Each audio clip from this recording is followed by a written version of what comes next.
Good evening. Welcome to the Elyria City Council meeting for Monday, August the 4th, 2025. At this time, we'll take a moment of reflective silence, keep in thoughts of your prayers, the Lorraine Police Department, officers Peter Gale and Brent Payne and their families, and Officer Philip Wagner, who lost his life during this senseless act. We ask that you keep them in your prayers and offer the support to try to deal with this at this particular time.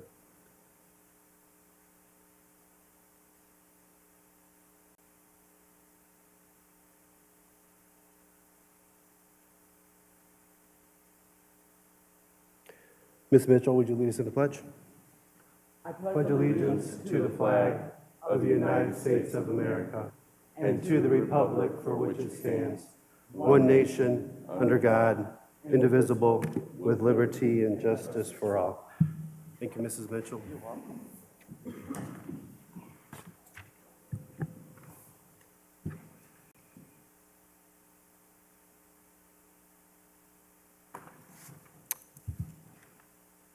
Ms. Clerk, I have roll call, please.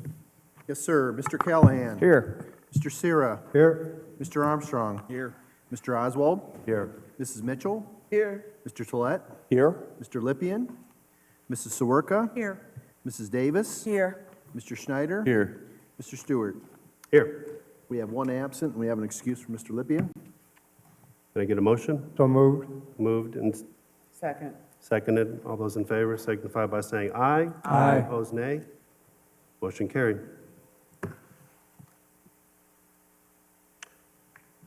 Public hearings. There are none. Can I get an approval of the minutes? So moved. Moved by Mr. Sarah, second by Mr. Steiner. All those in favor signify by saying aye. Aye. Opposed, nay. Motion carried. Remarks and reports from city officials. Mayor Brubaker. Yes, thank you, Mr. President. I have several things, but I'm going to keep it to just one. The other ones I'll send out later. Last week, the last day of the month, Mr. Sam Jacob from the water pumping plant retired after 19 years with the city. We wish him well in his future endeavors. He will stick around through the end of the year as a transition with the new superintendent, as well as finishing up some water classes out at the plant. He will be a 1099 employee, similar to what we did with Mr. Corzan at the end of his tenure, and then that will cease at the end of this year. Mr. Scott Nailitz, who was with at the Crown Water Plant in Westlake as a part of the Cleveland Public Water, will be taking over on the 18th, and we will have him here at probably the first or second meeting in September to introduce him. But he went through a very extensive interview process with the team, and he will be joining us on the 18th. So we miss Mr. Jacob well, and as we entertain a new superintendent at our water pumping plant. With that being said, I'll entertain any questions. Thank you. Any questions for the mayor? Ms. Sawerka? Thank you, through you. Does this gentleman have a Class 4, Mayor? Director? Yes, thank you. Through you, he does have a Class 4, and he has 33 years of experience in the water plant business with the city of Cleveland. Thank you. May I continue? Is there an update on the EMS study? Yes, they have continued to gather information. We finally have enough of the CAD and run information that they feel comfortable moving forward. So they're gonna prioritize our report to analyze that information and get us a report as soon as possible. So do you anticipate that we'll get something in September? Perhaps I can check with them and see if they can give us an updated time frame, given we had some challenges getting data from Lorraine County 911, but we've now taken the data we did get from them and supplemented it with data that we received from Elyria Fire so that they believe they have enough. But I can get you an updated, anticipated delivery date on that. Also through you, Mr. President. Salary study, will we get an update on that in September? Yes, through you, Mr. President. I believe that the time frame was September, and we have not moved off that. So my expectation is that it'll still be delivered in the month of September. Thank you. Sorry, Mayor. I know it was your time. I should have waited. Thank you. Any other questions for the mayor? Safety Service Director Pianowski. No report this evening, but I'm available for additional questions. Additional questions? Ms. Well, I Werka? could come up with something. Thank you. Any other questions? No. Finance Director Plesky? No report this evening, Mr. President. Any questions for the Finance Director? No. Law Director Deary? Thank you, through you, Mr. President. There are two ordinances that have been set on the table for council to consider this evening. Both of these were our last-minute additions this evening, therefore be requested that they be considered during miscellaneous and unfinished business. The first, it was just recently brought to administration's attention that the not-to-exceed price that was set in ordinance 2025-95, this ordinance addressed the city's acquisition of vacant lots on Woodford Avenue. That not-to-exceed does need to be bumped up after getting the detailed costs for the survey and also title work, and therefore we are asking that that be addressed this evening. Although the costs are increased of several $100s, we are requesting through the ordinance that the not-to-exceed be increased from $10,000 to $12,000. That is anticipated to be an ample cushion, not that the full $12,000 will be expended, but due to the fact, again, that we are in summer session, it is requested that council would take that action to allow this transaction to be completed without having to let it dwell until our next council meeting. The second matter is a resolution. Council Clerk's Office recently received its annual notice from Ohio Department of Commerce Liquor Control that the annual renewal of permits will be coming up this fall. Therefore, the city, through council's legislative act, may let them know that they are objecting to any of these annual renewals.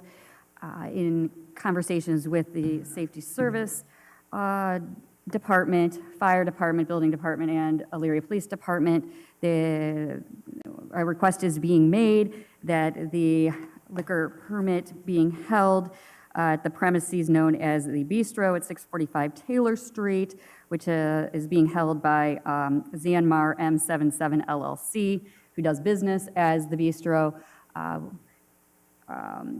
The request is being made that an objection be sent to the Division of Liquor Control, Department of Commerce.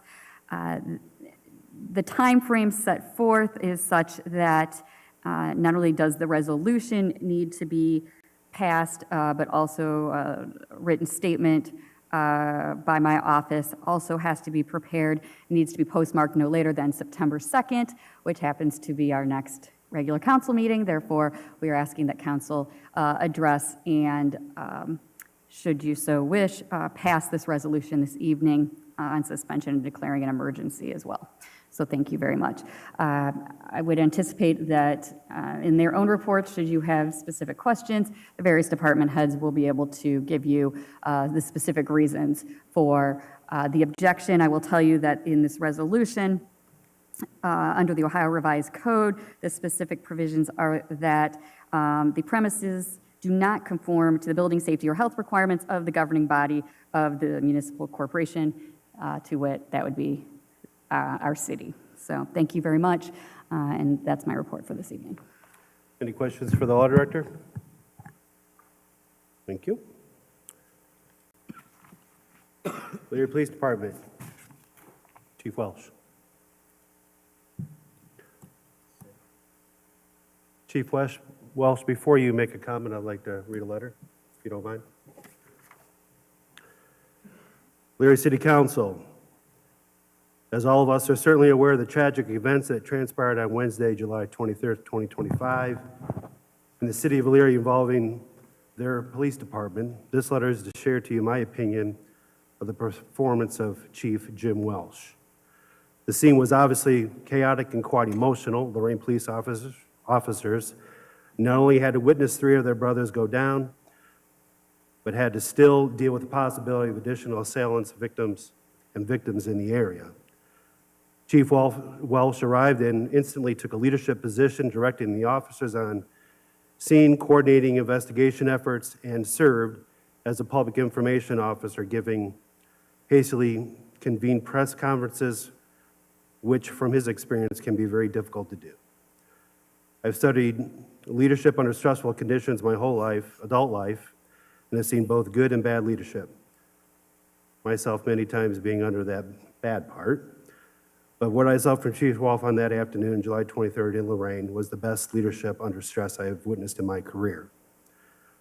Welsh never acknowledged it, as he always quick to praise those he leads, but I felt compelling in the need to tell council and our administration just how well Jim performed, as well as his officers, and a lot of course, our firefighters who responded from Elyria. Some who were placed in harm's way standing by as medics for EPD and county SWAT as they raided a home of the suspect and navigated our rescue watercraft on the Black River, and tactical officers who needed to clear the riverbank nearby and also make sure there was no other victims. As I wind down my career as a firefighter, it makes me so proud to know that the future is in such good hands with this generation of firefighters, police officers, and leaders like Welsh. Respectfully, Joseph D. Pernesti, Elyria Fire Chief.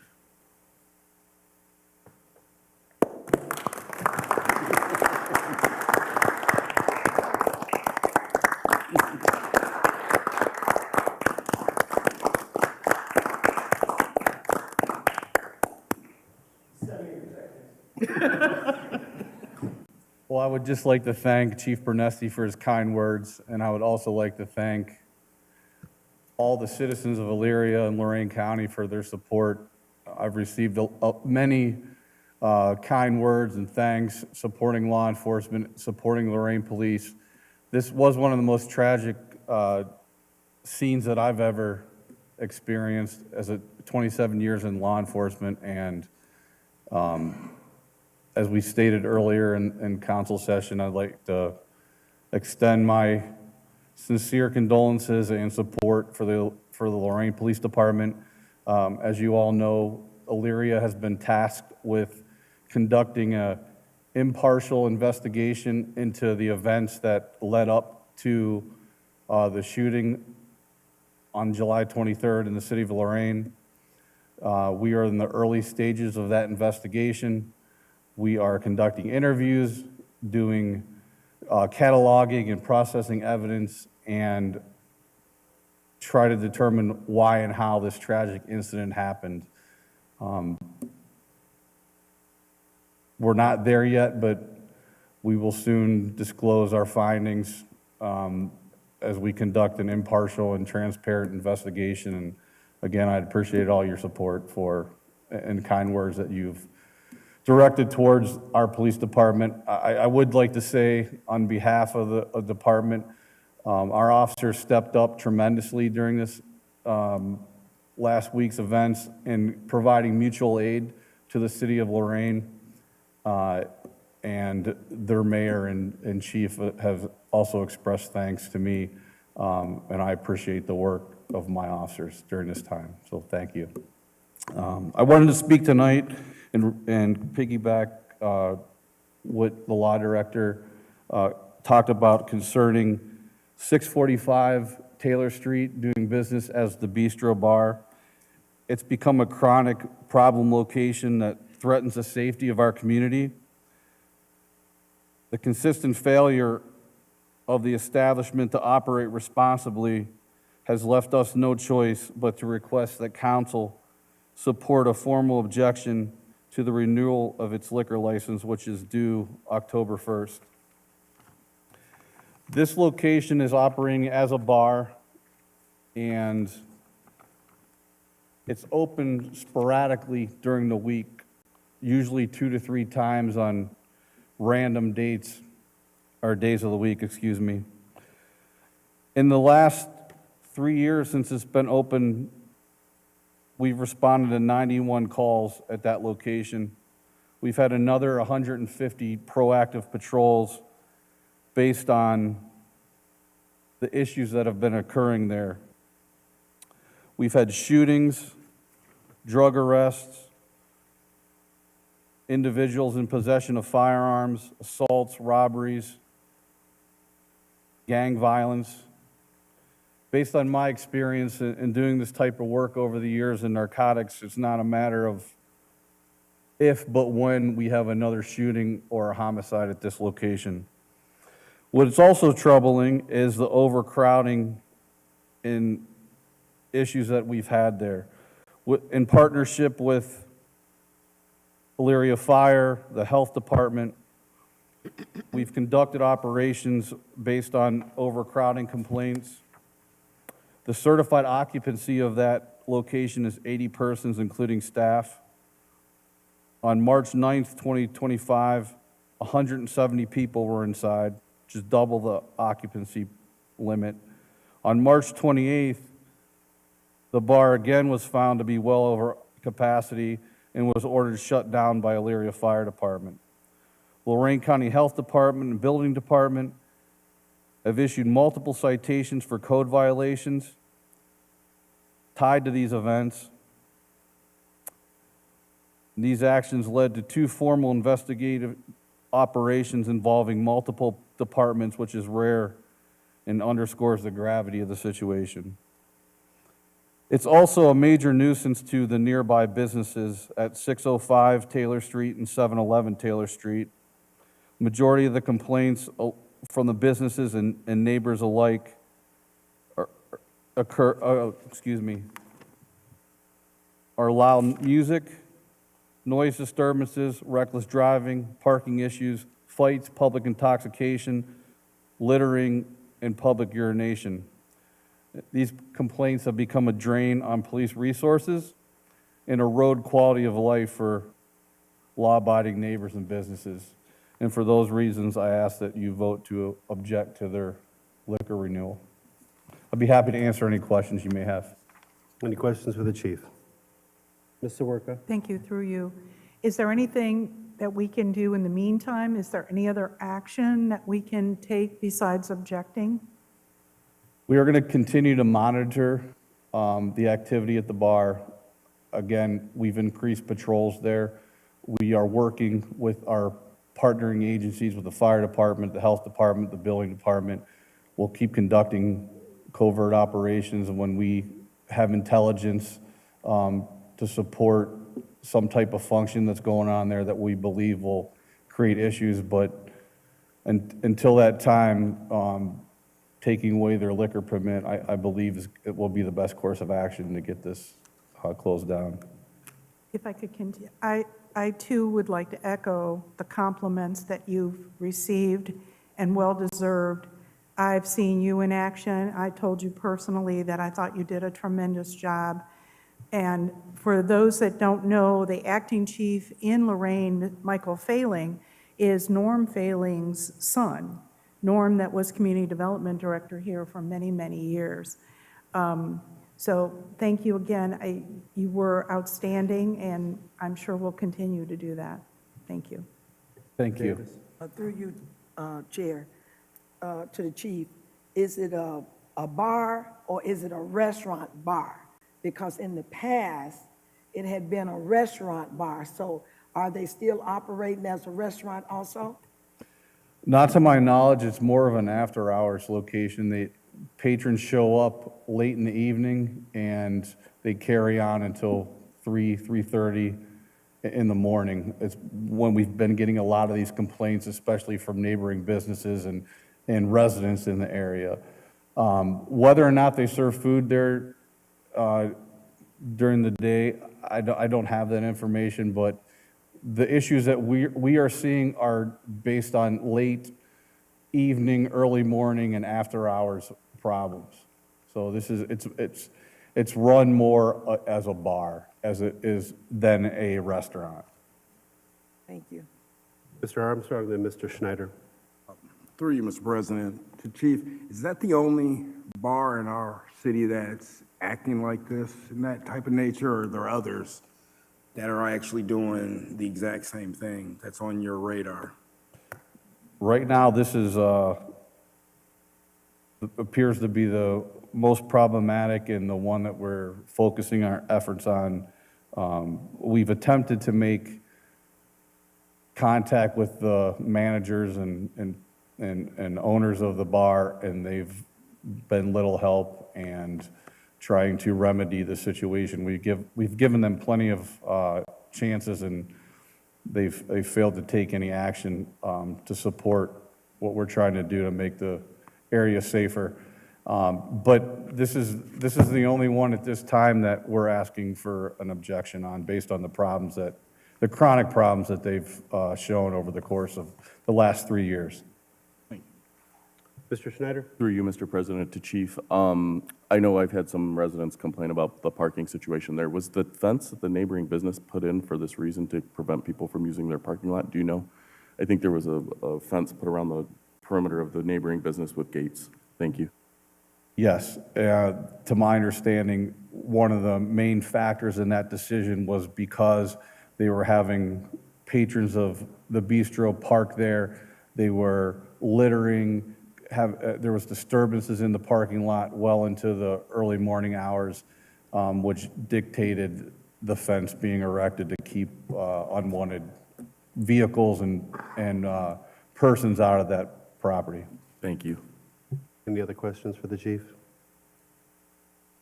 Thank you, Chief. Tremendous job. Thank you so much. So your fire department, Chief Bernesti.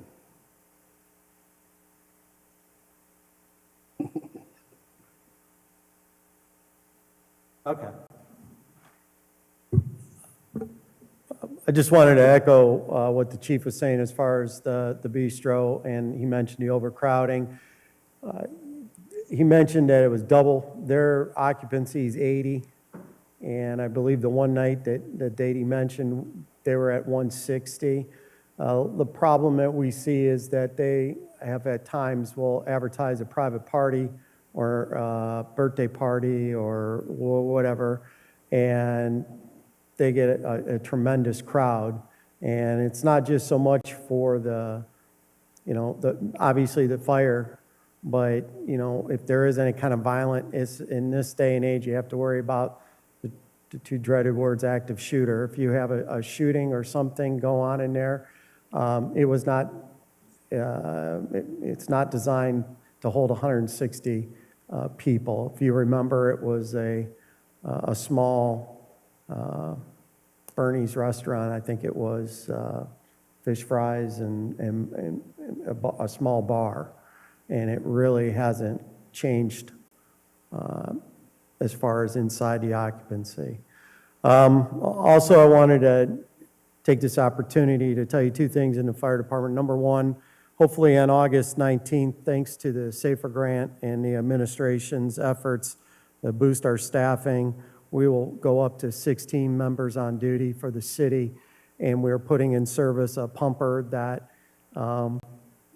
would technically be Station 2 and Engine 2 covering the southeast. They will run out of Cedar Street, but we will now have 4 frontline pumpers covering our 4 fire districts that we have always had since the late 60s. So I am excited about that, but as we move forward, we still need that southeast fire station. While this pumper is covering that area, we still have the response time issue, but regardless, very happy that we received a SAFER grant. And again, thank the administration for making public safety a priority and boosting our roster to where we can have 16 members on duty every single day. And then lastly, I want to publicly thank my firefighters for what they did in Lorain. Obviously, it was more of a police issue, but we received the call that it was an active shooter, and to respond to assist Life Care, does the EMS there. And our members put themselves in some harm's way, as far as we also had to navigate a boat for ATF agents that were wanted to get on the Black River. So those things don't happen all the time, never happen. So hopefully never happen again, but kudos to my firefighters that responded, and we didn't know what we were getting into. So I just wanted to publicly thank them on the record and let you know that your safety force is probably the best, that we're at the highest train level and an all-in effort on both of them. I think we're in a good place with our safety forces, and it's because of you. So that's all I got. Sorry. Thanks. Thanks, Chief. Any questions for the chief? Anything more? Thank you.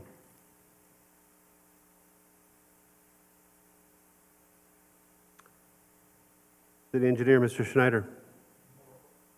Any questions for the engineer? Mr. Oswald? Through you, Mr. President, more of a comment. Because I've lived on East Broad, grew up, my parents have owned that house for 70 years there, and they finally got the road changed to 3 lanes, and I just wanted to say, and I've mentioned this to you guys, that we've always had flooding on our houses over there. With that, you told me, you says, I can't promise that we're going to stop the flooding, but I have not had water in any of those basements over there. I've drove past a chipper truck that was pulled over at the side of the road, and they were chipping, and it wasn't stopping traffic because there was a 3rd lane over there. And I know there was complaining when we were doing this, just like any project, but it's been a great thing for everybody, I think, that drives down there loves that. So I just want to thank you. I appreciate that. And so I just wanted to make the comment. I think it's going really good, so thanks. Ms. Davis? Through you. Mr. Snyder, is there an update? I know the people in the areas are really worried about when their streets are going to be done or when the possibility of it going to be started. So we would like to know. So we are going out for bid this week.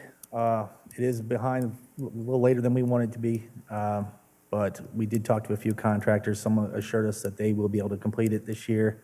Other ones, we're hoping to extend it a little bit longer, but at this time, we're looking to complete it this year.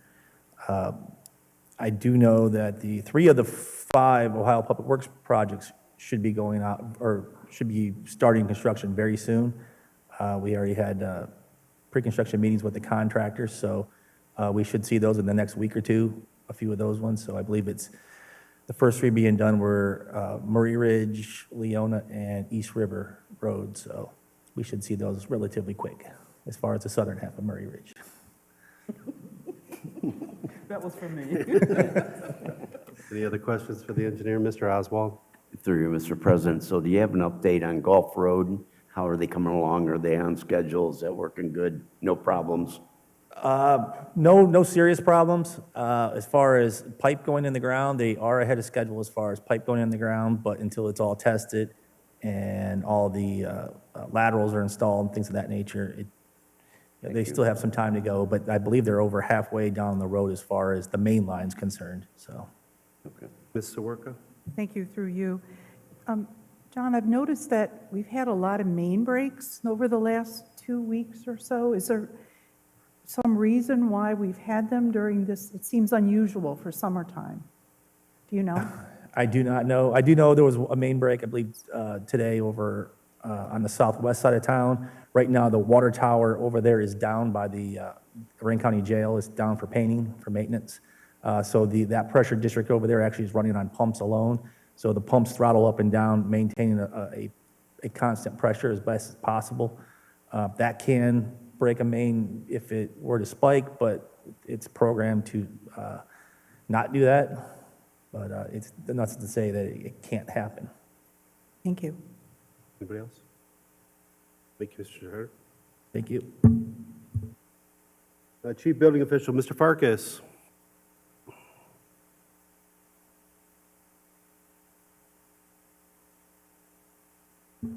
Thank you, Mr. President. Through you, update on the demolition of 130 Cedar Street.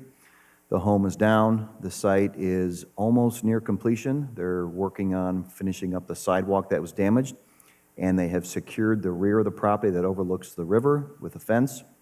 So that'll be coming shortly for a lien. Regarding the ownership has not had any contact with us since the order. And lastly, I want to land on Motel 9. We were requested by the ownership to come out and try to grant them an occupancy for the site. This is the first time we were permitted complete access to the property. We discovered multiple concerns, which resulted in getting Columbia Gas out there to terminate the gas feed due to a large hole discovered in the line. So I will keep information as it comes in. The staff is still preparing their reports, but I just wanted to advise the status of that particular project. Any other questions? Mr. Oswald. Through you, Mr. President. Washington Avenue. So everybody knows I was like a broken record for 4, 5, 6 years. However, it was in the courts, out of the courts. Someone's going to buy it, someone's not going to buy it. And we kept trudging along. And they finally found somebody to buy it, and they've been working on it. And I haven't been able to stop and say what a good job that they're doing so far. I know you're keeping an eye on it, but it's coming along. We're not going to lose a Century Home, which is great. And so far, they're doing a really good job. I hope they keep up, and we get to save one more house in the city. So thanks. It was a lot of work. Thank you, Mr. Chair. Yes, that one was a legacy complaint that we finally had someone of interest that took it serious, and they are working on the structure. They have made significant progress on moving forward, and it's hopeful that they'll be done, they think, in about a year or so, based on the amount of, the inside's pretty bad. Thank you. Through you. I would just ask Building Official Farkas to speak on the bistro on Taylor Street before you step away from the microphone, from the building department's perspective, and your involvement in that process that we've been undergoing. Absolutely. Mr. President, through you to the director, we were advised of the incident that took place at the bistro regarding overcrowding. I witnessed the body cam footage and also the reports provided. Based on that information, I took steps in regards to preparing a letter to the ownership, advising them of the severity and ultimate outcome of a revocation of their occupancy, which would then forfeit them from using the structure. Since the issuance of that letter, I have not heard of any instance since, at least brought to my attention, so I don't know if it's got their attention. But last we were in there as a department, it was being utilized as a restaurant. They do have the equipment to do so. As far as them using it that way, I'm not certain. Okay, very good. Ms. Sawerka? Thank you, through you. Any update on the Old Friendlies? Mr. President, through you, the last contact we had with Friendlies, they were in the process of trying to obtain additional permits, and they have gone silent. They have not come back to us and contacted us. All right, very good. Mr. Schroeder, City Planner. All right, very good. Ms. Reardon, Parks and Rec.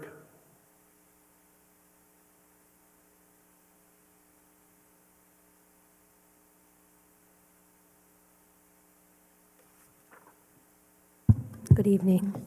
I just have a few, I guess, updates. Wanted to share some numbers with you guys for our summer. We've been very busy, as I'm sure you all know. But these numbers are June through August. So we had 243 campers in our summer camps.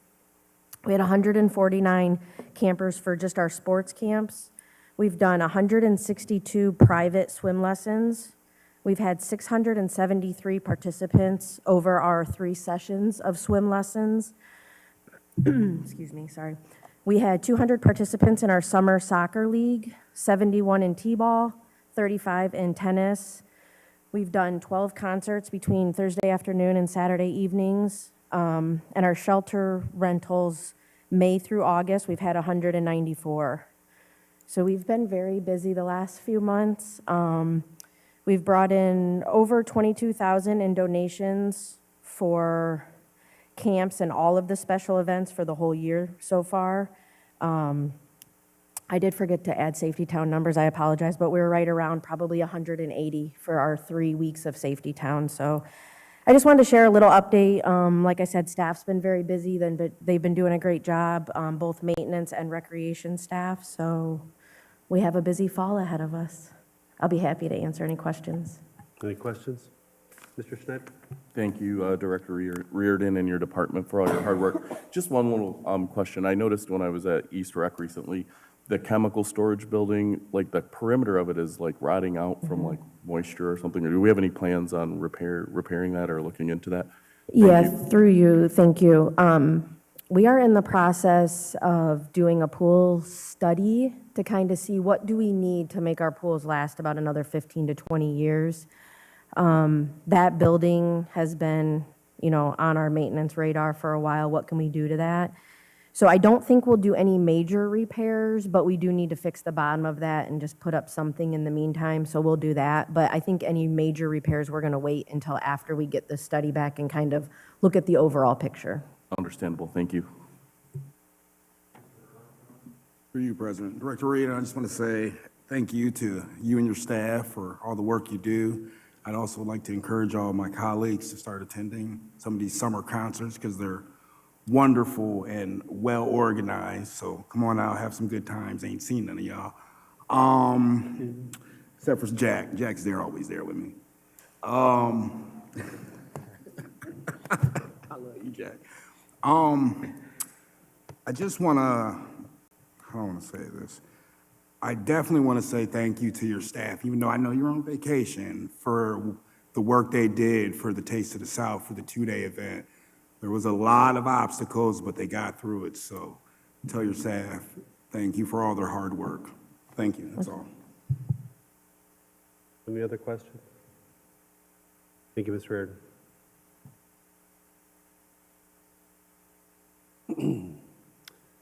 President's referrals and remonstrances. Item number 1, community development. Item number 2, utilities. Item number 3, community development. Item number 4, community development. Item number 5, community development finance. Item number 6, community development finance. Item number 7, finance. Item number 8, finance. Item number 9, finance. Item number 10, finance. Item number 11, finance. Item number 12, finance.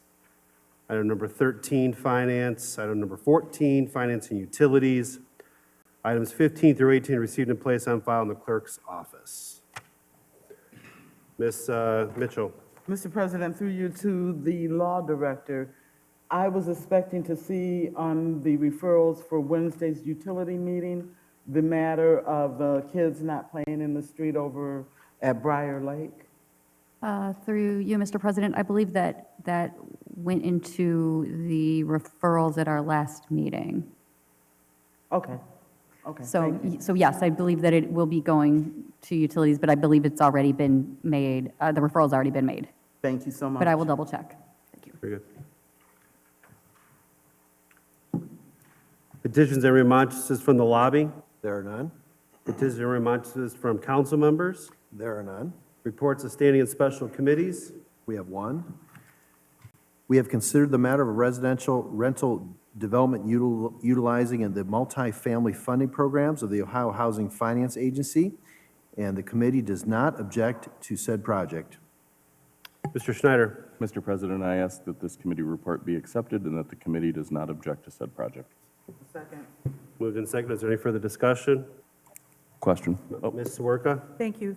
Just point of information, I had several people involved in education comment to me that they were glad that I mentioned about the kids going between 2 school systems when this goes through. So I'm glad that all the documentation is attached to the committee report so that we can reference it and make sure that they follow through on the things that they promised. Thank you. Thank you, Ms. Sawerka. Is there any further discussion? Call for the question. All those in favor signify by saying aye. Aye. Opposed, nay. Motion carried. Committee Report 2025-4. That's all reports of standing and special committees. Resolutions, first reading. Sponsored by Finance. A resolution approving a list submitted by the Safety Service Director for the collection of delinquent inactive utility accounts and directing the Clerk of Council to certify said accounts to Lorraine County Auditor. Mr. Tolet. Mr. President, I ask that this resolution be passed in its first reading under suspension of rules. Second. Second by Ms. Davis. Is there any further discussion? Question. Thank Swerka? you. Thank you. To the director, are we any closer to any kind of process on the same delinquent accounts over and over again? Thank you. Through you, if you're referring to our conversations, our past conversations regarding late fees or some type of structure related to that, the law director forwarded me today the revised codified ordinances with those changes made. I believe we're going to take one last look at them, but the revisions have been made, and then it'll be referred to council. So, yes. Any other further discussion? Call for the question. Question on the suspension, all those in favor signify by saying aye. Aye. Opposed, nay. On the passage, all those in favor signify by saying aye. Aye. Opposed, nay. Motion carried. Resolution 2025-32. Sponsored by Finance, a resolution finding that the city has unfit for municipal use certain city property. Mr. Tolet. Mr. President, I ask that this resolution be passed in its first reading under suspension of rules. Second. Second by Ms. Davis. Is there any further discussion? Question. On the suspension, all those in favor signify by saying aye. Aye. Opposed, nay. On the passage, all those in favor signify by saying aye. Aye. Opposed, nay. Motion carried. Resolution 2025-33. That's all resolutions first reading. Resolutions second reading. There are none. Resolutions third reading. There are none.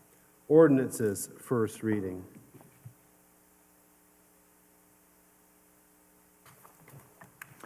Sponsored by Finance, an ordinance authorizing the Safety Service Director of the City of Elyria to dispose of city property that is unfit for municipal use.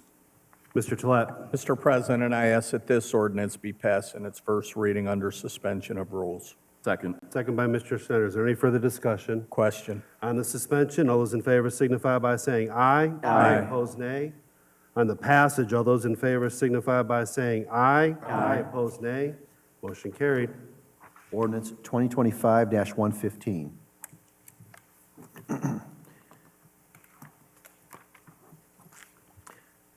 Sponsored by Finance, an ordinance authorizing the submission through the Law Director's Office of applications to the Office of the Attorney General, State of Ohio, and to accept, if offered, a 2025 to 2026 Victims of Crime Act grant and the 2025 to 2026 State Victims Assistance Act grant for the Victims Assistance Program and declare an emergency. Mr. Tolet. Mr. President, I ask that this ordinance be passed in its first reading under suspension of rules and declared an emergency. Second. Second by Mr. Snyder. Is there any further discussion? Question. On the suspension, all those in favor signify by saying aye. Aye. Opposed, nay. On the emergency, all those in favor signify by saying aye. Aye. Opposed, nay. On the passage, all those in favor signify by saying aye. Aye. Opposed, nay. Motion carried.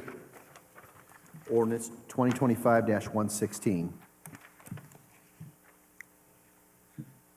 Sponsored by Finance, an ordinance authorizing the mayor to submit an application to the U.S. Department of Homeland Security, Federal Emergency Management Agency, and accept, if offered, the Plan Year 2024 Fire Prevention and Safety Grant to be administered by the Elyria City Finance Department and the Elyria City Fire Department, and declare an emergency.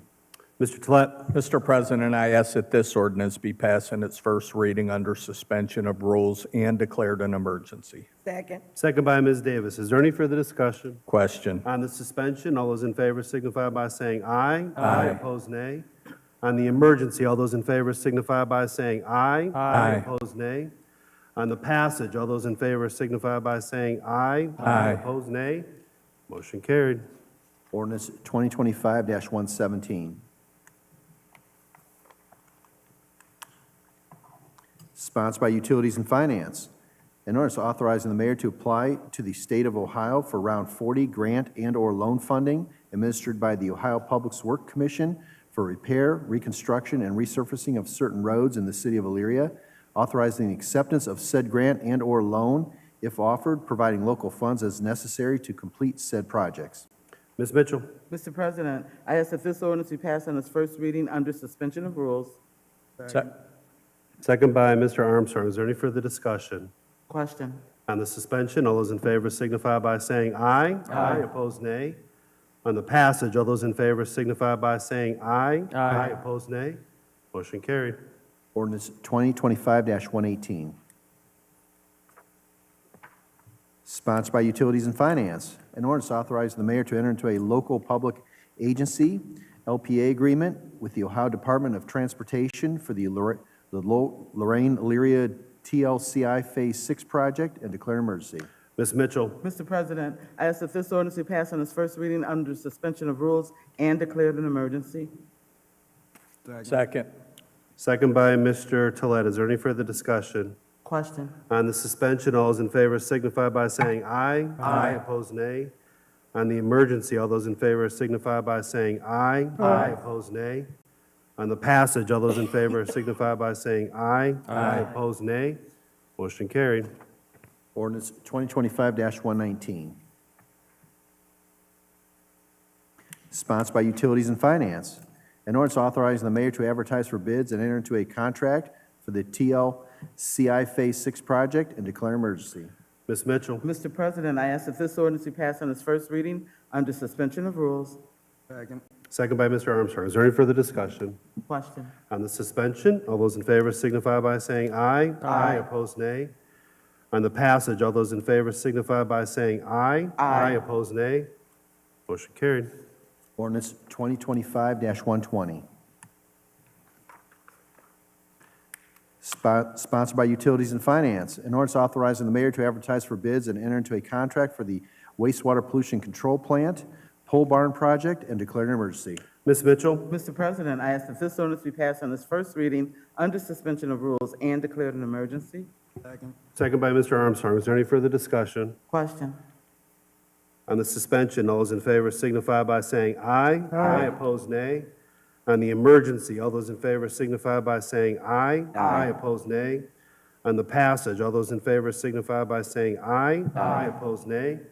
Motion carried. Ordinance 2025-121.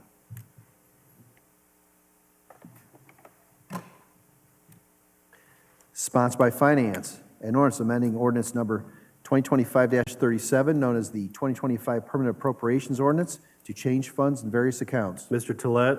Mr. President, I ask that this ordinance be passed in its first reading under suspension of rules. Second. Second by Mr. Schneider. Is there any further discussion? Question.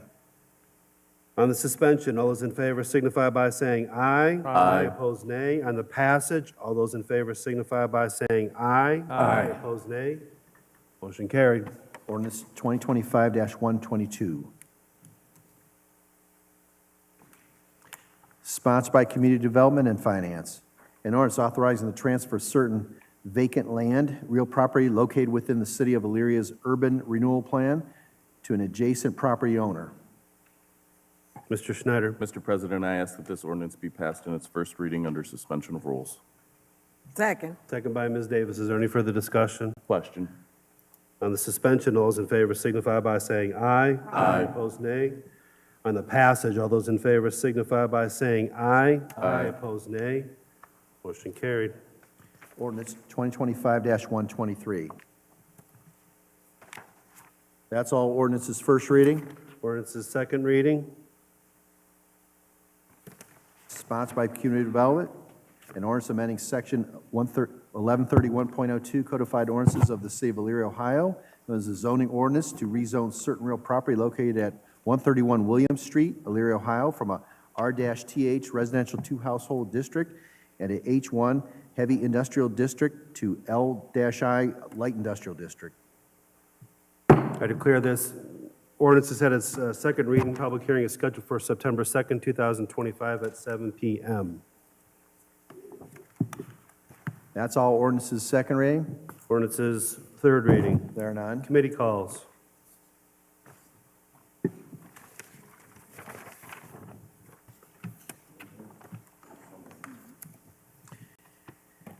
Community Development requests the Law Director, Safety Service Director, Building Inspector, and Engineer on Monday, 8/11, beginning at 6 p.m.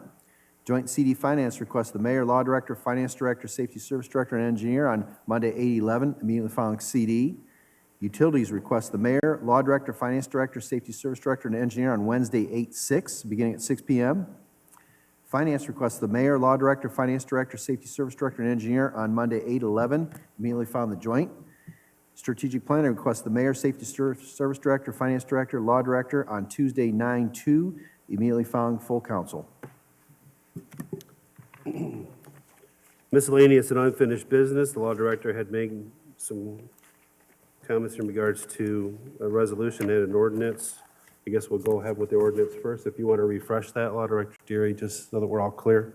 Thank you, through you, Mr. President. Two pieces of legislation for council's consideration, both without benefit of committee report, and would request that should these move forward, which, as you've heard in the case of the objection to 645 Taylor Street premises liquor license, you've heard from various department heads in support. We would ask that you waive any defect in service.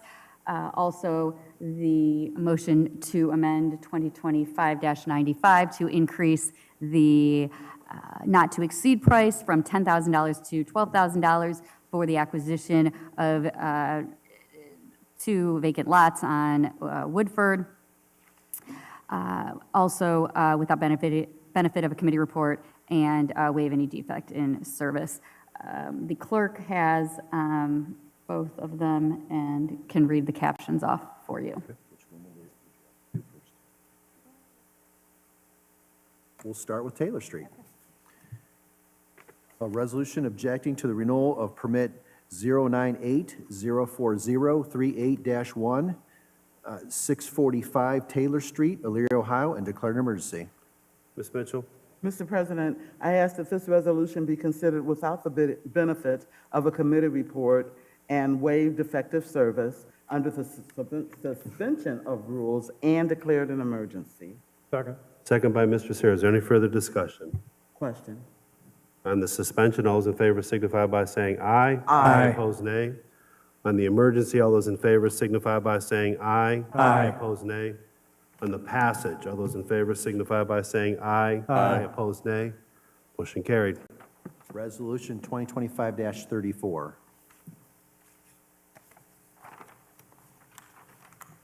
Woodford, an ordinance amending ordinance number 2025-95 to increase the not exceed amount for the purchase of certain vacant lots on Woodford Avenue, Elyria, Ohio, 44035, and declare an emergency. Ms. Mitchell? Mr. President, I ask that this resolution be considered without the benefit of a committee report and waive defective service under suspension of rules and declaring an emergency. Second. Second by Mr. Schneider. Is there any further discussion? Question. On the suspension, all those in favor signify by saying aye. Aye. Opposed, nay. On the emergency, all those in favor signify by saying aye. Aye. Opposed, nay. On the passage, all those in favor signify by saying aye. Aye. Opposed, nay. Motion carried. Ordinance 2025-124. Thank you very much. Any other miscellaneous and unfinished business to come before the committee? Okay. So at this time,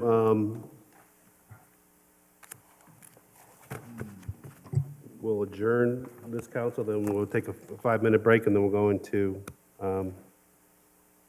strategic planning. Can I get a motion? So moved. Moved. Second. Moved and second. All those in favor signify by saying aye. Aye. Opposed, nay. Motion carried.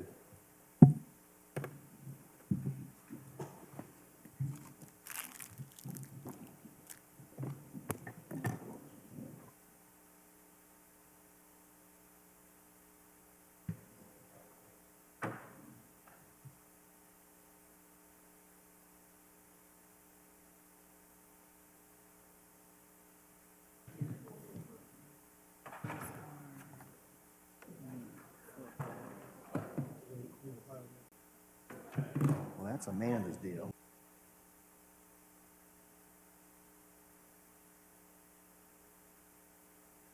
Okay, we're going to go to strategic planning for Monday meeting for August the 4th, 2025. We have 2 items on the agenda. One is the approval of the minutes for June 30th, 2025 strategic planning So move. meeting. Moved and second, moved by Mr. Sarah, second by Mr. Schneider. Is there any discussion? Question. All those in favor signify by saying aye. Aye. Opposed, nay. Motion carried. The second item is the matter of the DBR Commercial Realty Project. In the previous meeting, we had talked about, there's a couple bullet points that were discussed over and through there, and at that point, we felt that we wanted to have some of the department heads here to kind of weigh in on the process of, through the planning commission, and then there was any issues that other council members had or wanted to get answers or clarification on what we would be voting on over and through here, consider a vote, I should say. So I think that at that time, there was a bunch of information that was supplied by the building department and other departments who were weighing in on this proposed development at that point. So at this time, Six is on, isn't it? Through you, I'm just checking. Are your mics are on? Okay. Yeah. Is it not? Sorry. Clerk's office is just checking on technical things.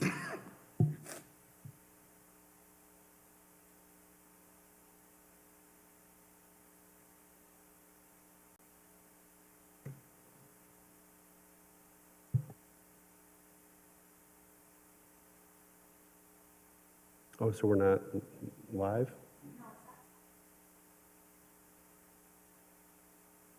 I got you. But do I need to repeat everything, or yes? We're good? Okay. So again, having those departments here to kind of weigh in on any questions that this council would have regarding what was submitted to us, not only by,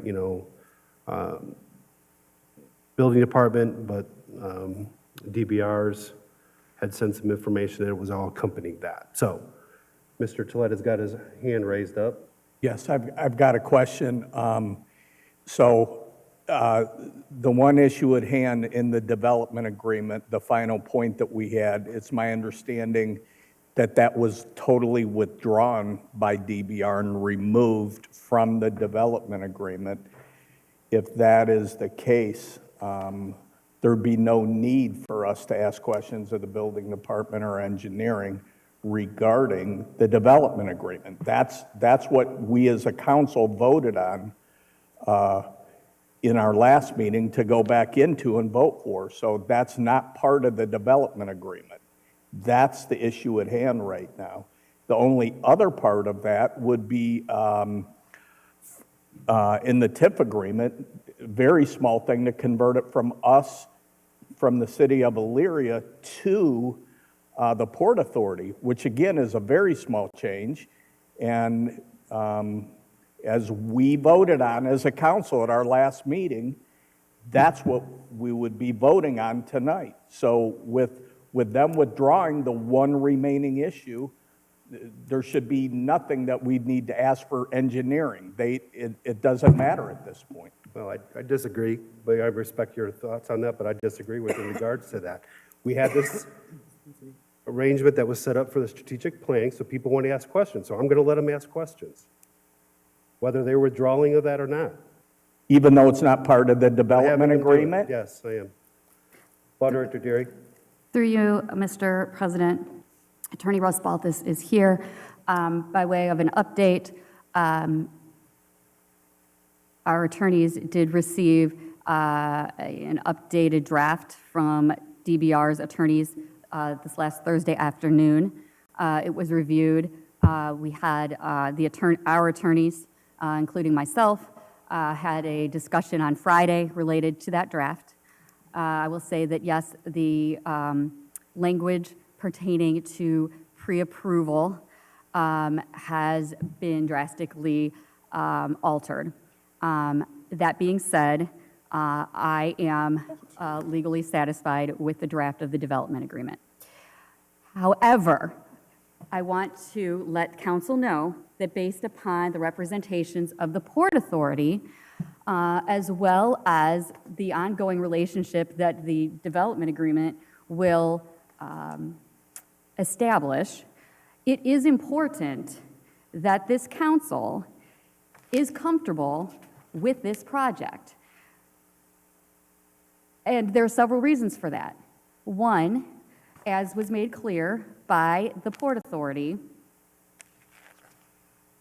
in order for them to market and issue these bonds, there needs to be reassurance that this project and the improvements that are made are going to be accepted as public improvements, because that is how tax increment financing works.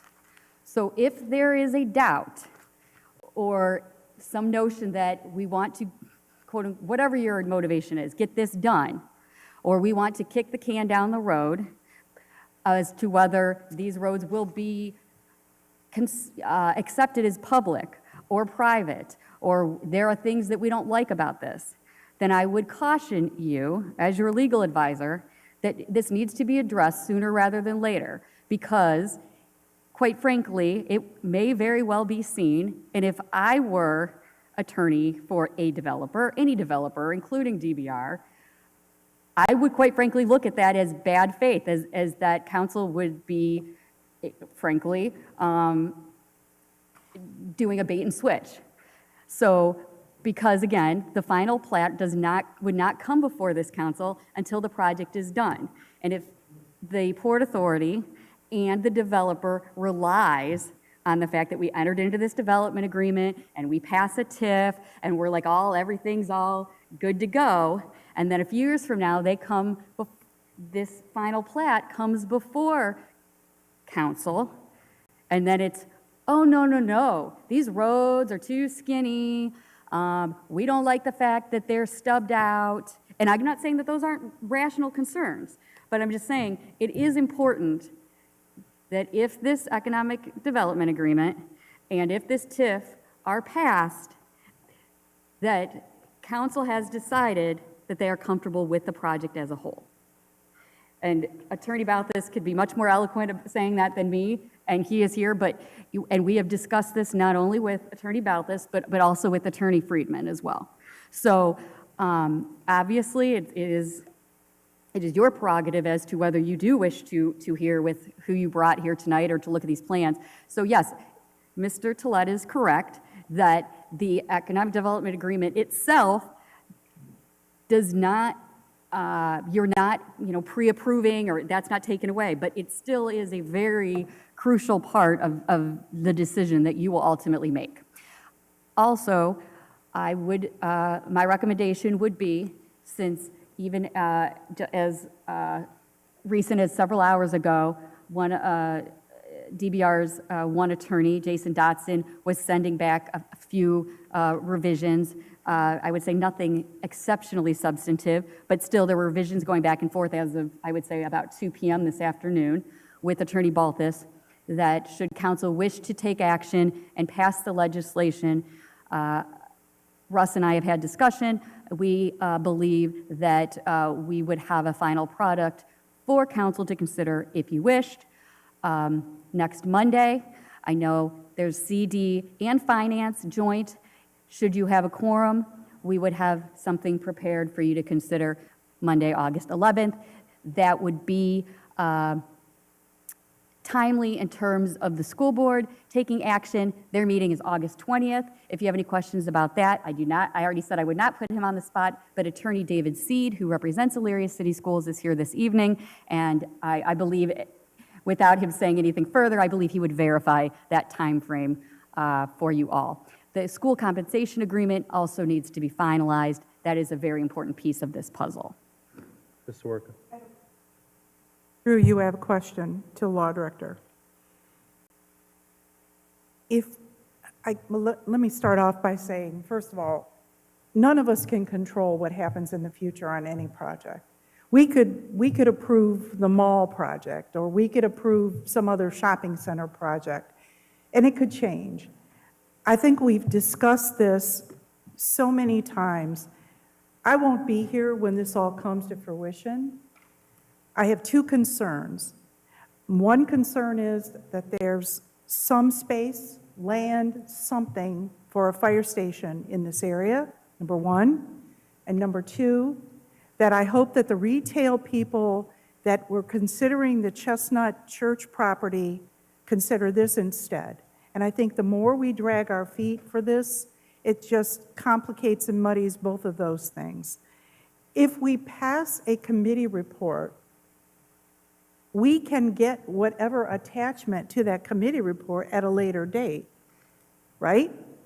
I mean, we're not committing, a committee report is saying we're going to agree to a finalized document that outlines everything that we need. But we're not going to control the outcome of this project. It could change again. The economy is changing daily. The tariffs are affecting everything. All we're doing is make a good faith effort to say, okay, move forward. I have asked a lot of questions. I've asked for the information. We've all gotten it. I think it's time to move on. I don't think we should wait another week.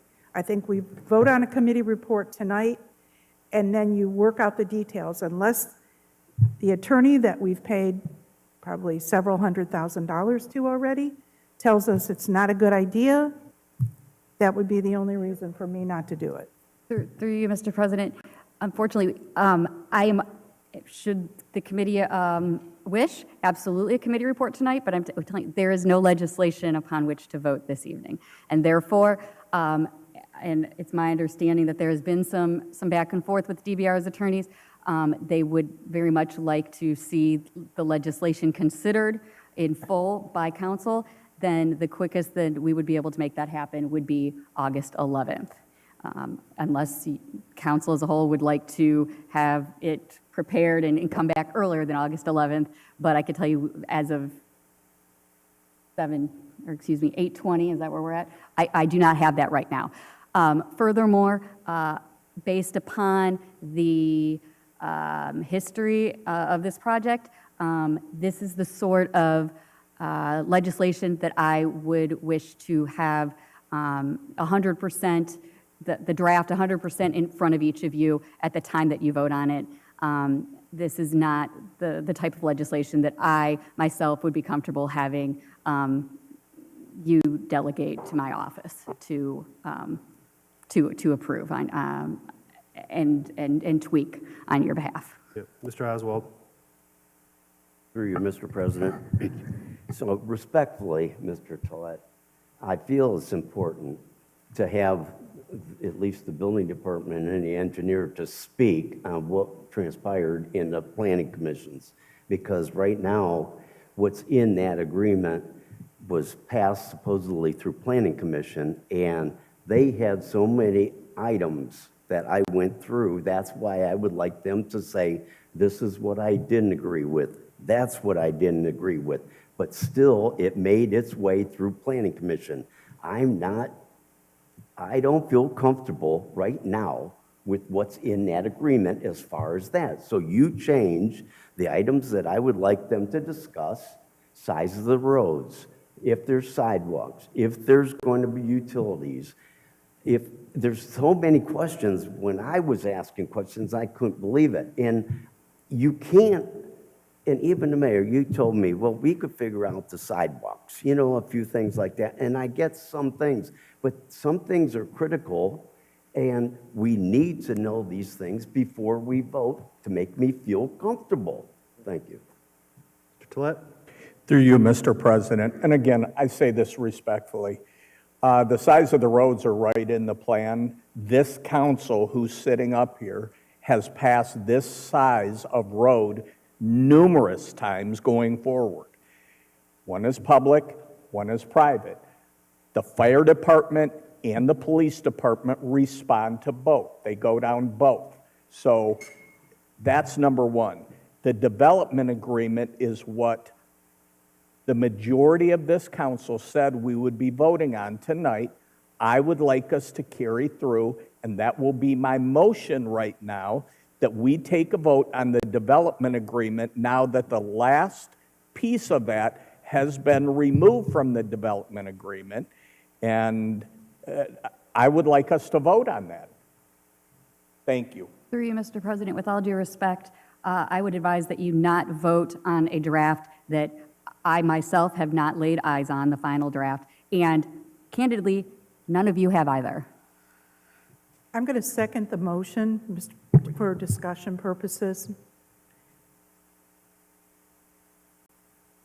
Go ahead, Ms. Swerka, you had discussion? I'm just I think just what- seconding the motion for I other think what's happened discussion. here is the case that, Mr. Tolet and the administration have been pushing this agenda all the way through, making phone calls this whole weekend, and not understanding that there was a principle in hand, that agreement in principle was arrived at the umpteenth hour, and making phone calls to kind of get this pushed to a vote. I think it was wrong. We had all these people planned out for December to this meeting tonight, and now everyone's gonna try and circumvent it. I think it's wrong that you just made the motion to go ahead and do it. I absolutely did. Yeah, you did. That's what this council voted for. I didn't vote for it. Point of order, Mrs. So- Davis. Ms. Davis? Through you, Chair, please, can we have our attorney come and give us an update of what's going on? Mr. Balthus, if you would, please come up and make your comments other than what Law Director Deary had to explain in its entirety of what has transpired since Friday afternoon.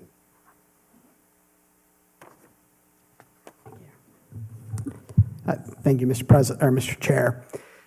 As Director Deary laid out, we did receive back from DBR. They did take the language out that we objected to regarding the city's obligation to approve the future plans. And I think what is important that we discuss and that council understands is that even with that language removed, if council is not comfortable, if council passes the development agreement and implements the TIF, they should understand that they're approving this project as presented, they're incentivizing this project as presented. If they are comfortable with that, that is good, they can vote for it, that's how it works. If there are concerns, and if there are not the votes there to accept the public infrastructure when that comes to council, there's always risk, but if there's real risk and concern and there's members, if a member is not willing to vote to accept them as public roads, I would caution them, obviously you decide how you vote, but I would caution voting to approve the development agreement because as certain as I'm standing here, it would lead to litigation. And that would be my caution. So that if the city is prepared after learning about the project, if they're comfortable, if roads this width have been approved before, if everyone is comfortable, then I think it would make sense if council wants to incentivize the project to move forward. I agree with the timeline Director Deary set out to provide copies to everybody to have this week for a vote on the 11th. If there are concerns about the width of the road, that is something that should be addressed and worked out now, not approved and then dealt with later. It just exposes the city to what I would describe as significant risk. So I hope that answers your question. Mr. Tolet? Through you, Mr. President, I have a question for the school's attorney, if I could. I apologize. The question is, I'll wait till you come up.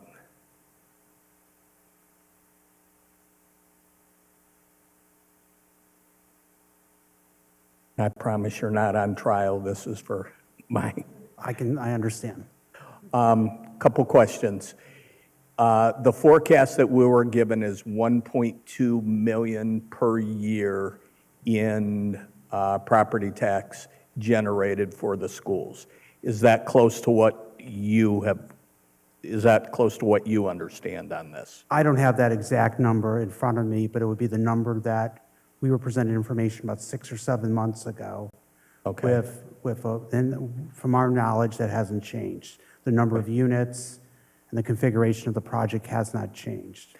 My only other question is, it's my understanding that there is a school board meeting this Wednesday, that if we would pass this tonight, that it could go to that school board meeting and approved by the city schools. Is that accurate? That's potentially possible if the TIF and the development agreement were both approved tonight. Thank you very much.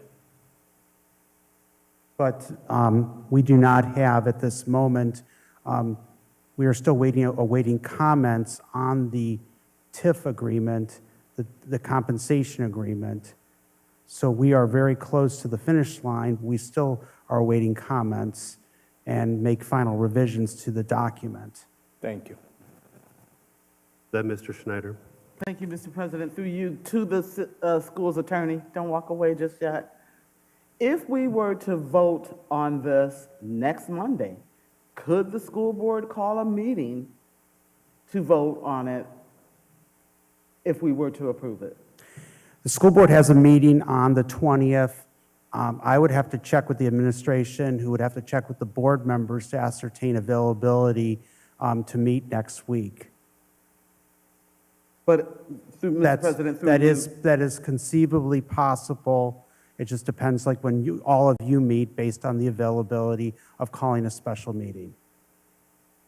So if we approve it on the 11th, Mr. President, through you, you could still vote at your meeting on the 20th. Is that correct? That is correct. Thank you, sir. Mr. Schneider. Through you, Mr. President. So originally, when this was talked about, and we said we would settle up on a development agreement, I just want to be clear that when I said that, I didn't say I was going to approve a plat. And it feels like that's twisted. This has become a develop agreement and a full plat approval. And there are way too many items on this plat that I'm looking at that I have concerns over that can be addressed, but we haven't even had the building official engineering discuss plats with this body, which went to planning commission. We haven't even had staff comments from them. I have concerns about road widths, sidewalk requirements.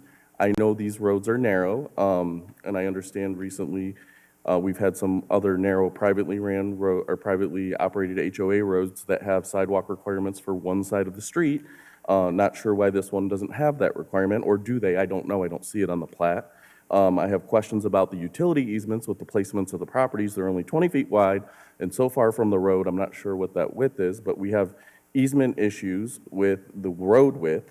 We have commercial buffering. We have commercial residences abutting residential. I know typically we have buffering. We have, there's no dumpster locations on some of the plats. We don't have anything of that nature saying like that there's any buffering between residential and the commercial portions that exist. The drainage, I don't know, are the roads, they're center road drainage, I believe, not curb because of the style of the road, 22-foot width, which is narrow for a public street. I don't recall us approving a public street at 22 feet. I believe it's 26 feet was the lowest public dedicated road width we've seen fairly recently. Correct me if I'm wrong.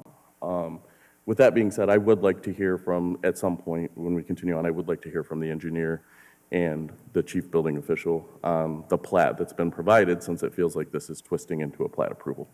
Thank you. So with that being said, Mr. Armstrong.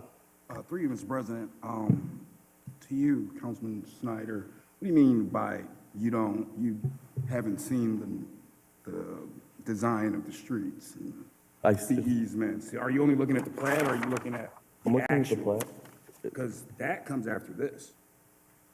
And then at the end of the day, we're talking about the agreement, correct? Isn't this the main thing why we are here in this meeting right now? We're talking about the agreement. The development agreement, Development correct? agreement. And the majority of y'all said y'all wanted that piece out, correct? They removed it, correct? Because I have the agreement also that says it. So I've seen it also, read it, all that. So I don't think it's advantageous to keep going on about what's going to happen in this when we're talking about this. Thank you. Ms. Mitchell. Thank you, Mr. Chair. Through you to Mr. Armstrong. Yes, we're here for the development agreement, but it sounds like to me, and someone correct me if I'm wrong, that this is also going to be plat approval. Is it not? Through you, Mr. President. While it is not a formal plat approval, you cannot divorce the two, okay? Because when you do an economic development incentive, like a TIF, essentially, as a council, you're saying, we like this project, we're incentivizing this project, we're good with this project. And as Mrs. Sawerka, Councilwoman Sawerka said, she's absolutely right. You cannot predict what will happen with future council. But you basically are, you're going in, you're cashing in all your chips on this project. But you're essentially, you're endorsing this project.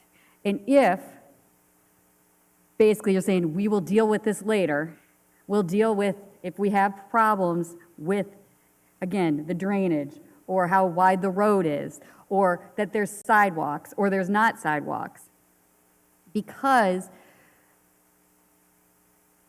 the bonding entity and the developer are going to rely on council passing the TIF and the development agreement, the build is going to happen based upon us passing this, even though the final plat approval doesn't come until the end. But that reliance means that they're going to build these relying on council finding that these are public improvements. So at the end of all of this stuff is built, and then council says, no, we're not going to accept these roads as public roads because of how they were built.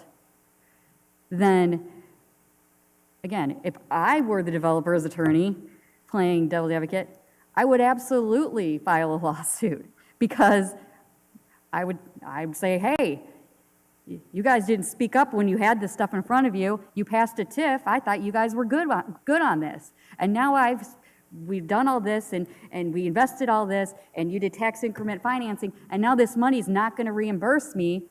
I thought these were going to be public streets. I thought these were going to be public improvements. And now you said, no, because they don't fit, and so you're not going to accept them. That's why it's important that you are good with all this. Ms. Sawerka? Thank you.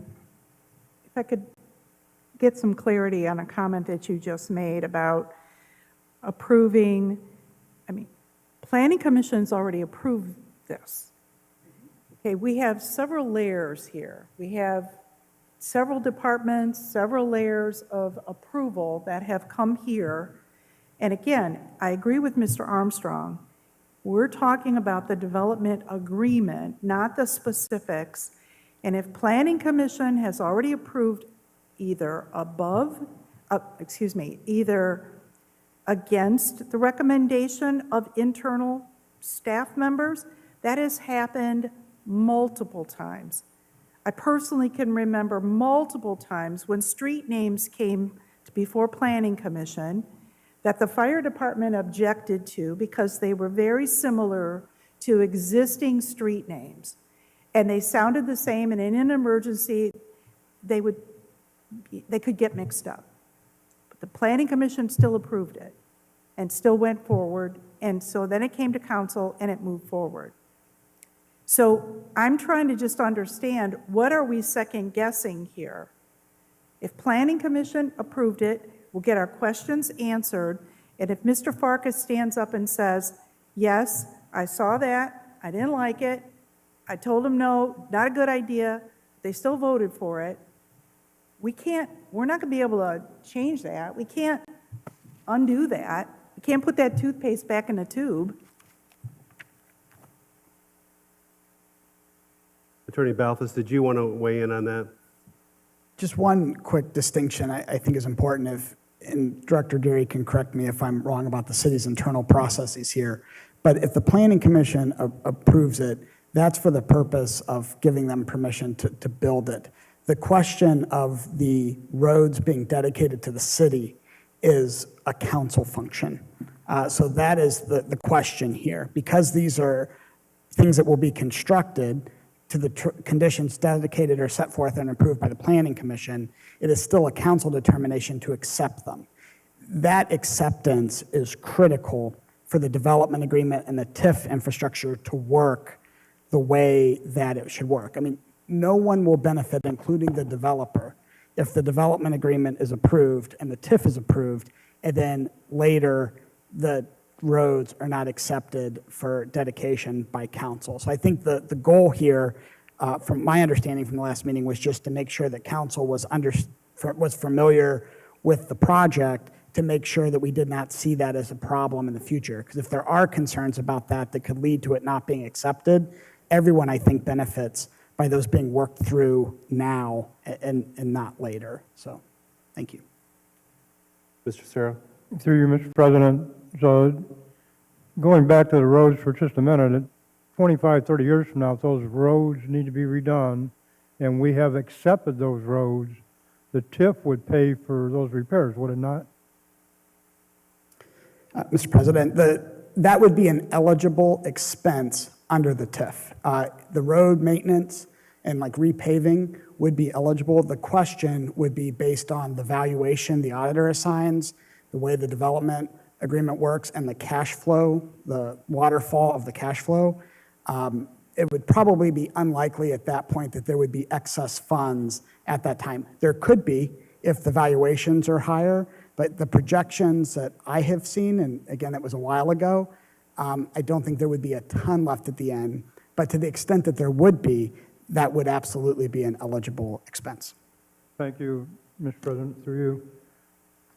You know, we've listened to this for quite some time, and I can't say that this is a neighborhood that I would personally want to reside in. My lifestyle, you know, the age I'm at, whatever. But I have seen these different things coming forward in various parts of the country. North Carolina, we were down in one that was almost identical to this, a little bit bigger actually, and they're selling like hotcakes. I don't see a builder, a reputable builder coming in, investing this kind of money into something like this if they don't think that they can sell. And I can't base my thinking on what I like or don't like about a neighborhood. I look at the investment into the city. Thank you. Thank you, Mr. President, through you.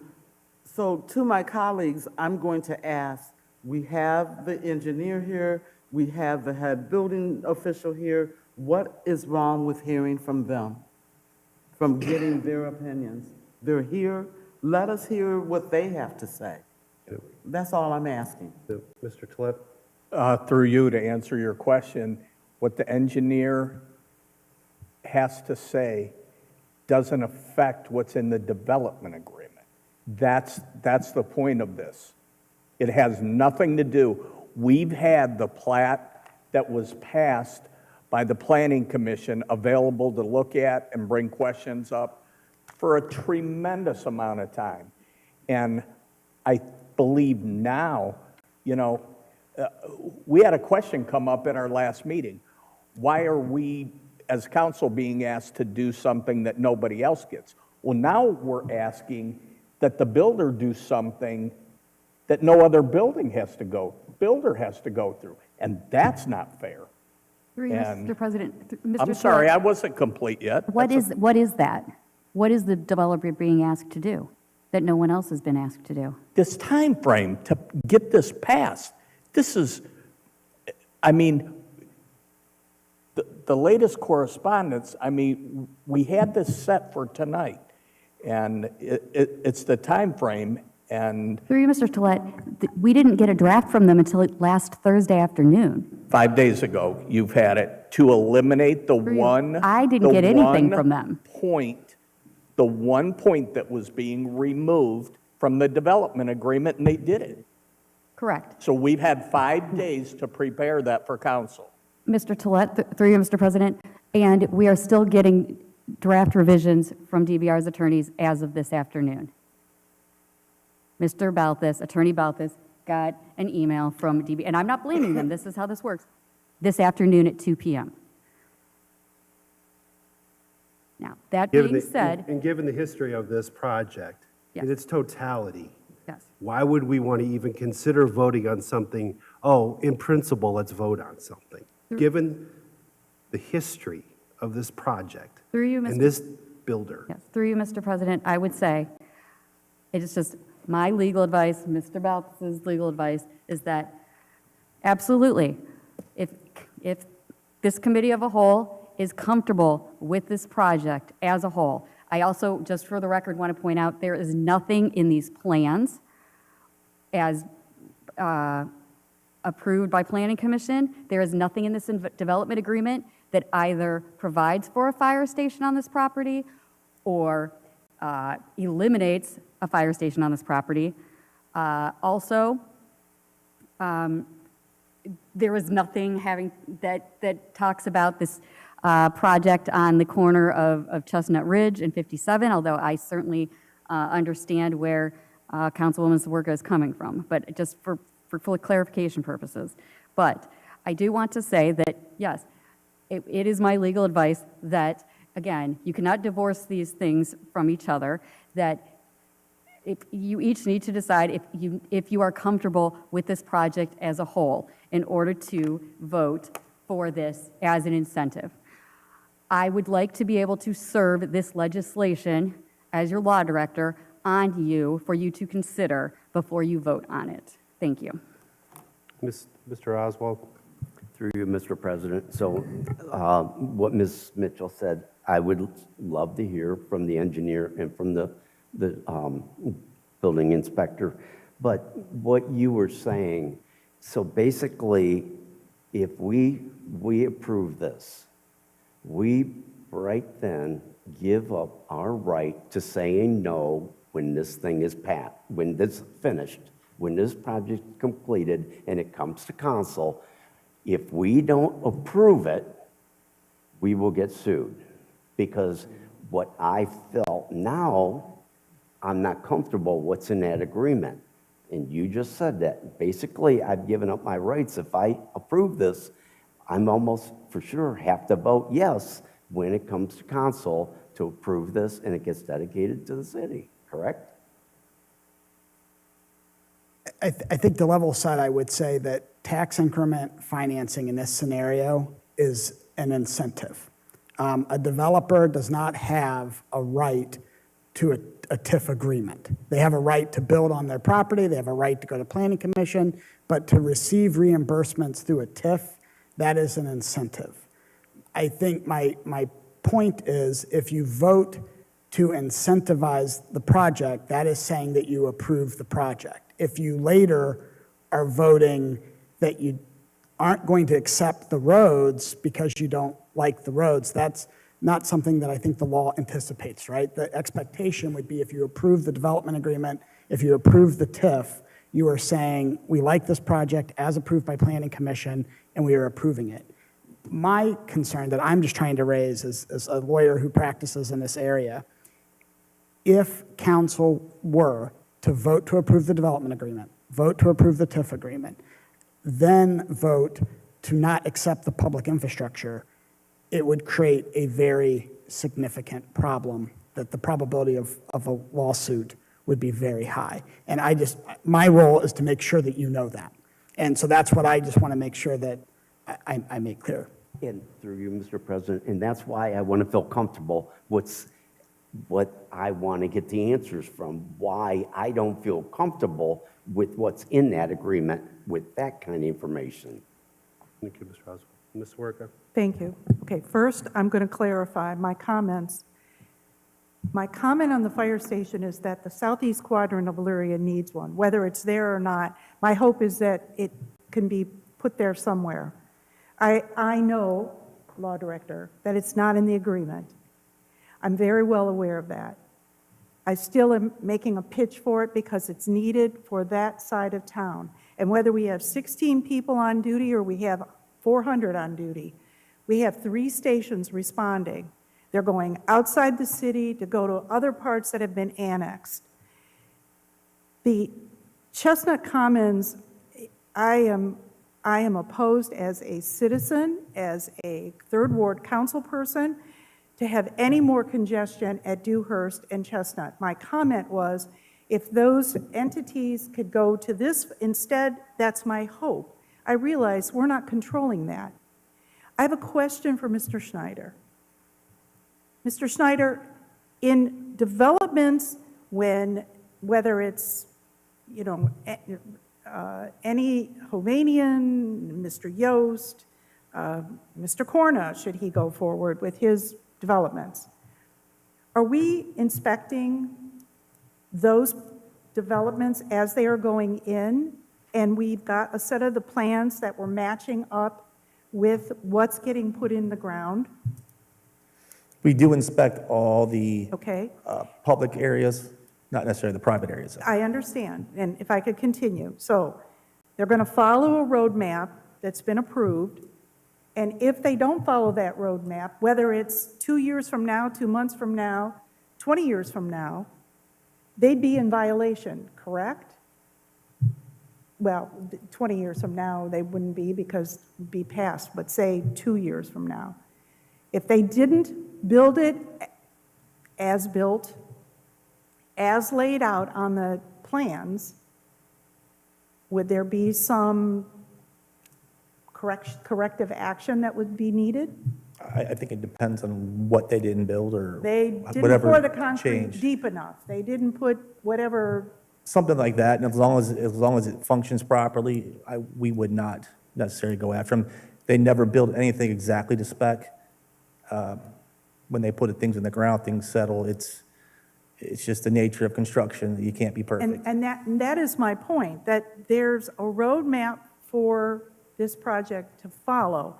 Although the roadmap has changed, although the pieces and parts of this have changed, they're still following. The homes are going to be built according to city specs. Mr. Farkas, I'm going to put you on the spot. The homes are going to get inspected, correct?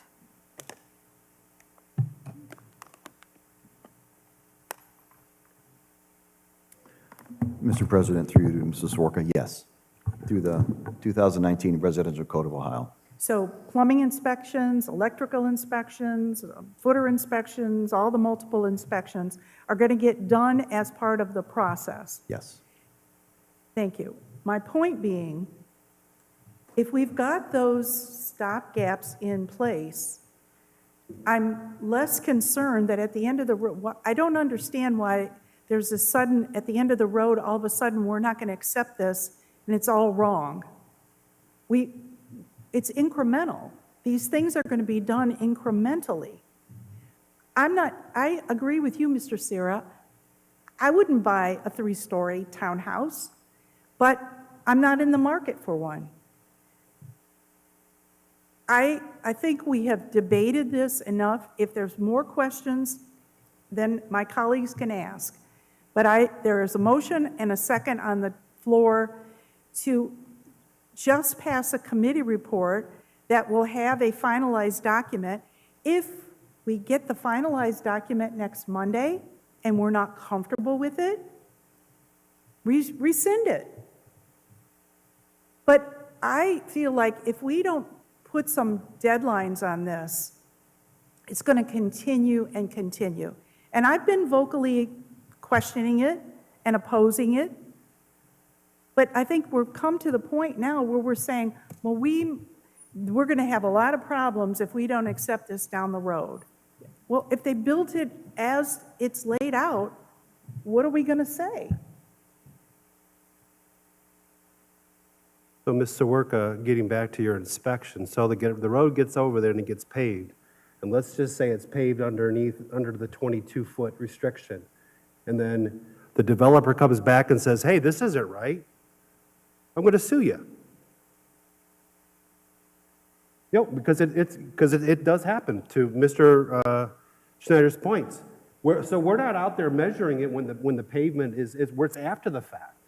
So all of a sudden the pavement's down and it's under 22 feet, and all of a sudden, wow, this isn't right.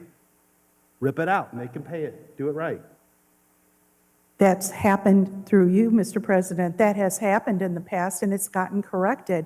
Will it happen? I don't know. I don't have a crystal ball here. I think we're trying to get a guarantee of something that we're inspecting along the way. Ms. Mitchell? Thank you, Mr. President. Through you, I agree with Mrs. Zaworka that we have talked this thing to death.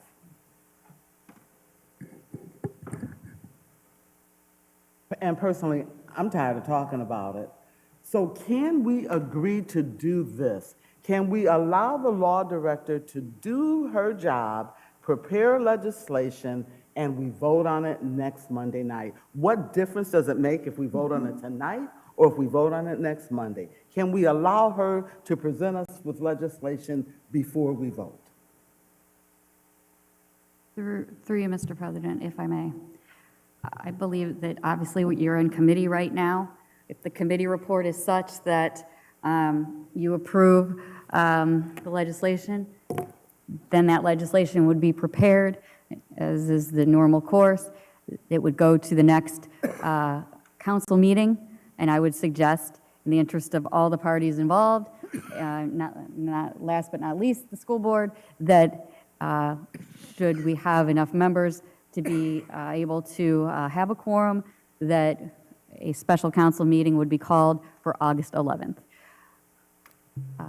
Quite frankly, we do not have any legislation to be signed this evening, let alone passed on emergency, suspension, or otherwise. Could I just get a real quick show of hands? Will we have a quorum here that could be here Monday night? August 11th. So Mr. Callahan will not be here, so now we're down to 9. Through you, Mr. President, 9 is a quorum.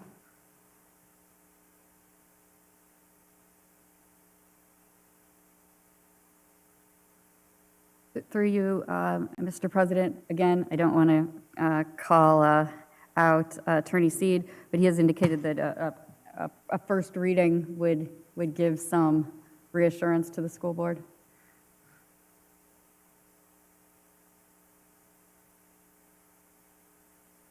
Right. But through you, Mr. President, if we did not have enough to suspend the rules and/or have an emergency, then it would just be a first reading. I mean, through the president to answer the law director's question, yes. I would have to check again.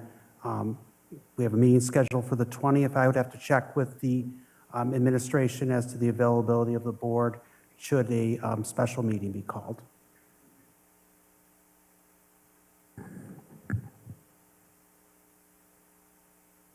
I did want to ask one question to the engineer Schneider.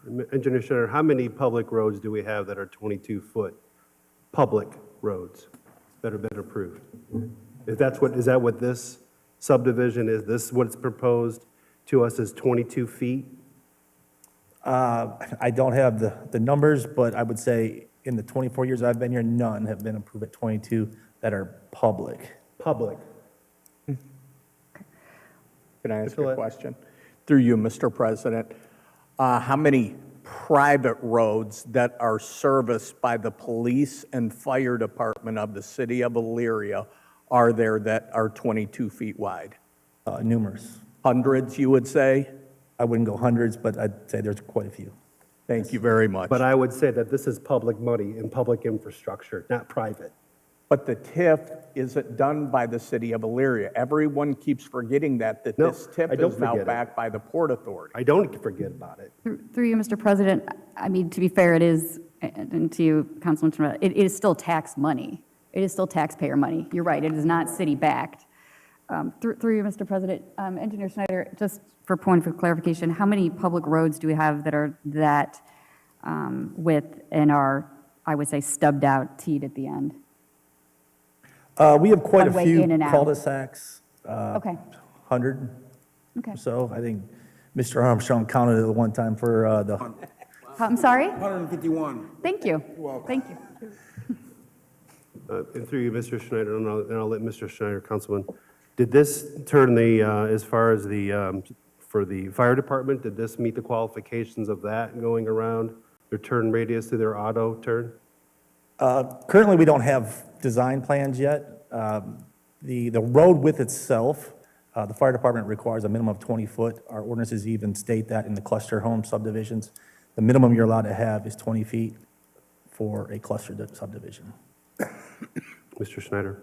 Through you, Mr. President, to Engineer Schneider. Okay, we talked about private roads at 22 feet. Yes, the police and fire service those, but those associations are typically responsible for the maintenance of the roads, the plowing, et cetera, correct? Yes. Okay, so this will be an HOA with a public road, which I get that, we've done that before.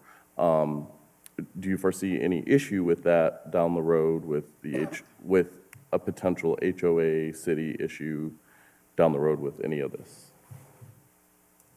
I guess, what are you saying as far as issues?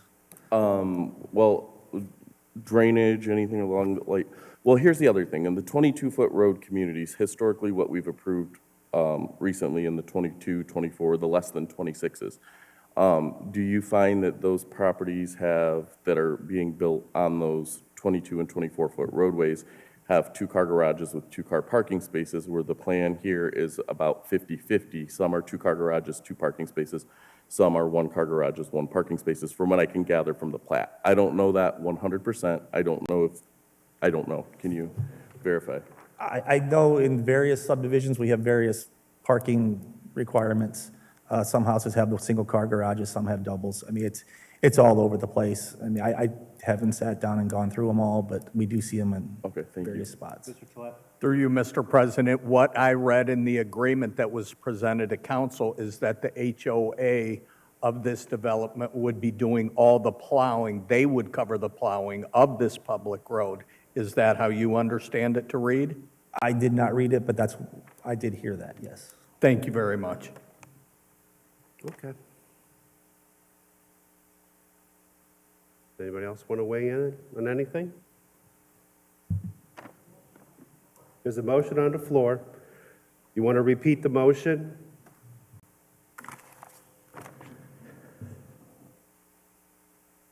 The motion is to accept the development agreement with the removal of the issue at hand.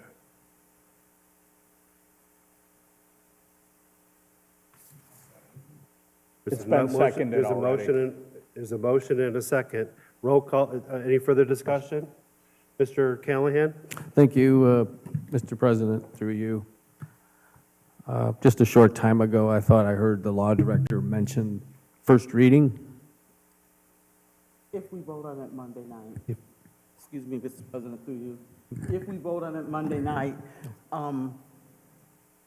because you won't be here, we won't have enough people to do a suspension of rules and an emergency. So we have a quorum. No. Law Director Deary. Through you, Mr. President, to qualify, that there's always the possibility that if the votes aren't there, I mean, we do have enough people that we could pass it on suspension of rules and an emergency.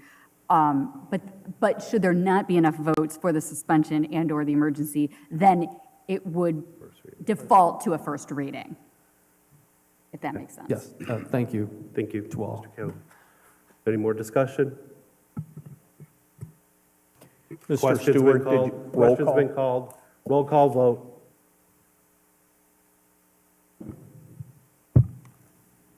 Callahan? Aye. Sarah? Aye. Armstrong? Aye. Oswald? Nay. Mitchell? Nay. Paulette? Aye. Zerwerka? Aye. Davis? Nay. Snyder? Nay. Stewart? Nay. Ayes have it.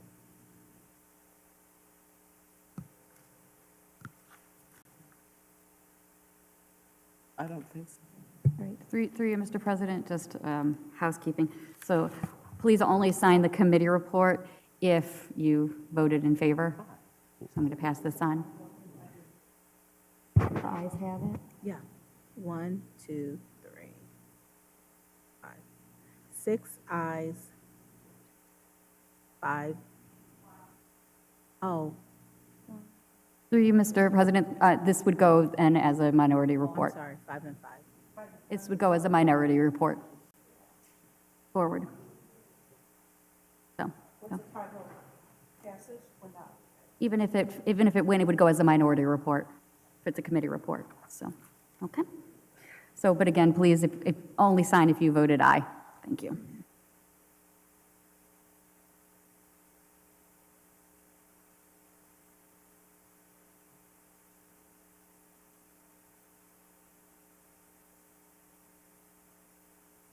I have a question. And this was, excuse me, Mr. President, this is for the law director. Will the TIF piece of this then, the TIF legislation, then come before the committee on Monday night, the 11th? Is that accurate? Through you, Mr. President, yes, this is all one piece of legislation. because candidly, one should not be passed without the other. The TIF will need to be revised, updated, should the the development agreement be amended, due to the fact that we currently have a TIF in place, and that would need to be updated. So yes. Thank you. And that is how the draft has been contemplated. I didn't understand how that worked. Thank you. There's nothing more to come before this strategic planning. I'll take a motion to adjourn. So moved, Mr. President. Second. All those in favor signify by saying aye. Aye. Opposed, nay. Motion carried. I think we are. So what did I tell you? Grandparent We got, great aunt no. and her husband, Oh, did we? the Perneskis. Jack. Yeah.